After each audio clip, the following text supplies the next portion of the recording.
What's up, guys? Barry Game here, back with some more Idle Heroes, and today, well, surprisingly enough, we're back with another Star Expedition video because, well, our guild is kicking butt. We actually got our big Abyss Catastrophe down to 60% on the ×4 bar again. We're still holding pretty strong in our power here. Of course, we have not been lucky enough to get any type of 4-star imprints. Our entire guild is 4-star imprintlessness. It's just kind of killing us. Now, of course, there's no way we're going to catch up to Core or Mega Project. They are just like well beyond our power limits, but maybe catching up to Utopia and taking the top 3 spot might be something possible, especially since I know like JC, Rob, a lot of people have not hit yet today, and we have that full 60% bonus range. Now, again, like I said, we not lucky enough to find a 4-star imprint. If JC could get a sacrifice imprint, that would be amazing. He'd probably be able to do 40, 50 quadrillion damage, some crazy high damage numbers. We could probably do like 20 to 30, but of course, gotta get lucky enough to find it. We are still gonna stick with the Osis, Cause, Foresight, and Persuasion 2 pieces, and we're gonna be getting the Cause 4-piece set. Now, just to make sure everything is set up back the way it needs to be from the other day, we're still sitting at 20 million attack here. Everything's looking good. Precision will be capped out once we get into combat between the imprint from Star Expedition and our Mystic Fairy Freya. Our crit chance is probably the highest we want it. You actually want to make sure, a lot of people have been asking and saying we've actually have too high of crit, which that might be the case. It's hard to go lower on crit with the way we are built here. I think optimally you want to be somewhere in the 70-ish% range, and there's a big reason for that. That's because the way calculations are worked with your balanced strike, if only one portion of your attack doesn't crit, it seems to be applying that extra 30% damage to even your crit damages. But again, it's so hard to tell the math on that everything. I don't know if it's a rumor or if it's just something we've just all come to accept and understand about Star Expedition. That's the way we see it. Now, it might be, again, a little too high. Our crit damage will be pretty much capped out once we change back to our other skin, and of course we'll have the additional 25% from our imprints. Armor breaks over 100%, and then we have some bonus holy damage. Just want to make sure we got crit, holy damage, armor break, looking good. I don't know if going for more skill damage would be better than holy damage, but this is the way we're going to run it without actually switching it every time and having 100% consistency. It's so hard to tell because there is so much RNG based on what the enemy purifies. It's just bad. And then of course we did those like 30 hammers. We could not find something more offensive with that 3rd stat on our Lord of Fear Aspen, so it kind of is what it is. Let's make sure our tenant situation is back up to par. It looks like it. We have the other 2 in spots, making sure their speed of the queen doesn't get too high up there. I think this is looking good. Everything is looking in place. I guess we could change the stone here, but then we lose the crit damage, and we really want that crit damage because otherwise we're not going to be near the cap. I guess the only other alternative would be maybe running something really crazy offensive, like an attack stone, but then our crit damage really suffers, and then we change this holy damage over to crit damage.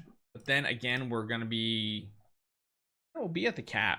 So the sacrifice of like, what is that, like 35 or something holy damage, we gain an additional like million attack.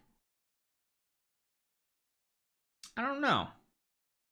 We could go for something like attack skill damage, but this is the highest attack percentage and raw attack that gets added. And then yeah, that's interesting. It's an interesting thought to have here because that's 20,260,000 versus 21,000,001. I mean, that's more than a million attack that we're generating this way at the cost of some holy damage, while also keeping all these other stats completely maxed out. This does lower our crit percentage down to 55%, which, I mean, that could be good, that could be bad.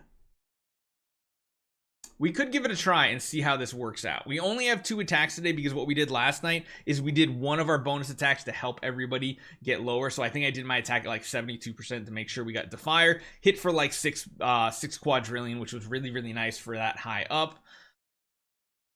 I wonder if the extra attack is better than the holy damage. We are, of course, going to run the method with Olivia and not Gurk because Gurk just adds even more RNG to it. What we could try doing is 1 attack with each one of these setups here. So, again, we're at 60%. We have our team in here. We are going 2nd with our Lord of Fear Aspen and not 3rd. mean, we can try it with more attack. We can see how this turns out. Let's see what happens. We are using the snake as well for additional skill damage because we don't need the basically the armor break from the wolf whatsoever. So going for the snake does seem to be the better bonus. It's just 20% skill damage, but hey, it's better than nothing. So let's see how this works out. We're going to pay attention very closely to this Lord of Fear Aspen to make sure he actually gets his hits off. Again, we saw like one part of that active not crit, which I think was really important. It's hard to tell. It looks like one part of our attack is not critting that very last hit. A couple of them there didn't either. I don't know if that's going to be worth it. 50% feels a little low to me, in all honesty. But again, we might come out with like a really good damage number. And again, this is boss bar 4 times, which I think every time you go down a bar, it like doubles the HP. So us making a big percentage gap in this is going to be pretty low. Our damage should be good. That attack right there felt really, really low. It seemed like a lot of those hits did not crit. So again, I almost feel like our other setup was better. We will do comparison, but like I said, it's so hard to do a 1-to-1 comparison with Star Expedition just because of the way everything works. There's so much RNG involved where the snake lands, if the snake buff doesn't land on him, if Heartwatcher marks get purified, all these things add up very, very quickly.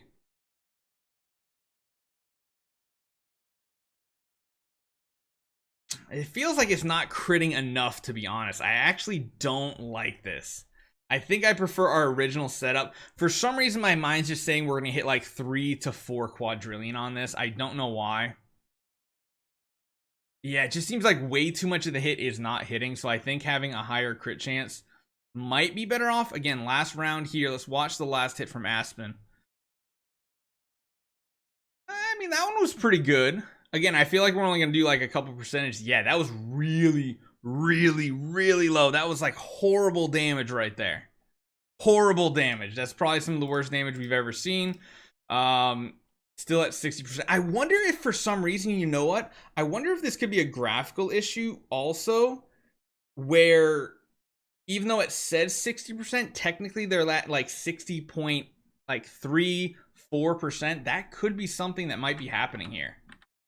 Because the damage number there, usually when we hit in that dead zone of 60 to 70%, because 70% above we have Defier, 60% below we have his actual special attack bonus down here, the additional damage he deals. I'm wondering if it is a graphical issue. It definitely could be. Let's try going back to the holy damage here and going back to the crit damage, crit stone. I mean, that is the big difference, though. We're still at the same crit damage. Crit chance is higher. Just more holy damage, less attack. We'll give it one more try here.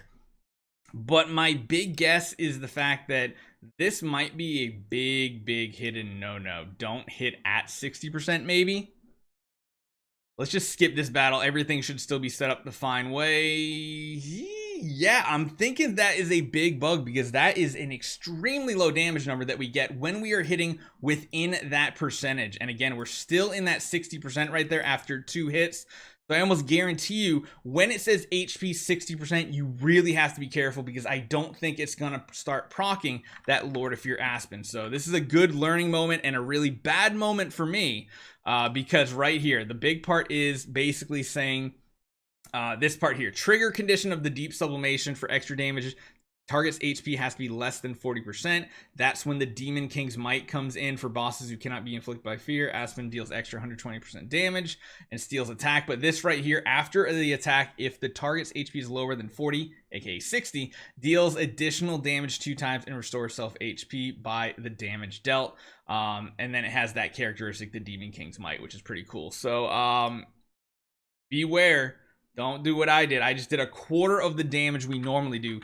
And I guess it'll help JC get his turn going sooner. So beware. If it says 60%, it's not really 60%. It's 60.xxxx%. You really want to wait till it says 59% to start hitting with your Lord of Fear Aspen. So hopefully you guys enjoy this one.